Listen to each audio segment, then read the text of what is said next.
Pemangkasan anggaran kementerian lembaga hingga Rp306,7 triliun mengakibatkan kementerian seperti Kemenko Perekonomian melakukan efisiensi operasional. Di kantor Kemenko Perekonomian, di mana sebagian besar lampu koridor hingga selasar di tiap lantai dimatikan. Situasi ini merupakan bagian dari upaya penghematan, di mana Kemenko Perekonomian sendiri mengalami pemangkasan hingga 52,5% dari pagu yang ada dalam APBN 2025. Kementerian dipotong 52%. 52,5%. Jadi untuk menunjukkan simbol bahwa kita dipotong, memang lampu kita matikan supaya wartawan berasa. Kalau nggak, wartawan nggak berasa. Sementara merespon instruksi Presiden Prabowo Subianto, Koordinator Bidang Pembangunan Manusia dan Kebudayaan Menko PMK Pratikno menerima kebijakan efisiensi tersebut. Menurutnya, kementeriannya akan melakukan penghematan anggaran hingga 50%.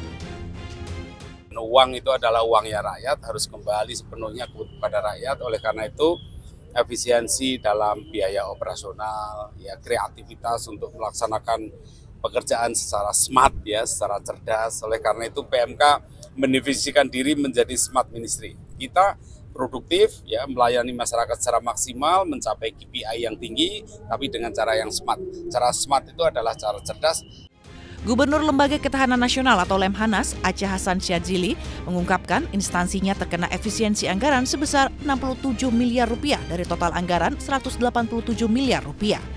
Aceh Hasan menuturkan adapun pos belanja di Lemhanas yang terkena pangkas anggaran, yakni alat tulis kantor (ATK) dan biaya perjalanan dinas.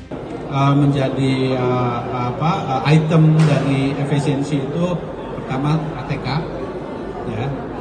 Yang kedua perjalanan dinas, dan yang lainnya menyesuaikan. Presiden Prabowo Subianto meminta kementerian dan lembaga mengefisiensikan anggaran hingga Rp256,1 triliun pada 2025. Sebagai bendahara negara, Menteri Keuangan Sri Mulyani menetapkan 16 pos belanja yang perlu dipangkas anggarannya. Belanja ATK sebesar 90%, kegiatan seremonial sebesar 56,9%, kajian dan analisis sebesar 51,5%, diklat dan bimtek sebesar 29%, honor output kegiatan dan jasa profesi sebesar 40%, percetakan dan souvenir sebesar 75,9%. Namun ada juga sebagian kementerian dan lembaga yang anggarannya tetap utuh tidak terkena pemangkasan. Tercatat ada 17 kementerian dan lembaga. Kemenko Bidang Politik dan Keamanan, Kementerian Pertahanan, Kementerian Ekonomi Kreatif atau Badan Ekonomi Kreatif, MPR, DPR, Polri, KPK, MA, Kejaksaan Agung RI, BNN, BPKP, MK, PPATK, BIN, Badan Gizi Nasional, Bendahara Umum Negara, dan BPK. Dari Jakarta, Tim Liputan iNews melaporkan.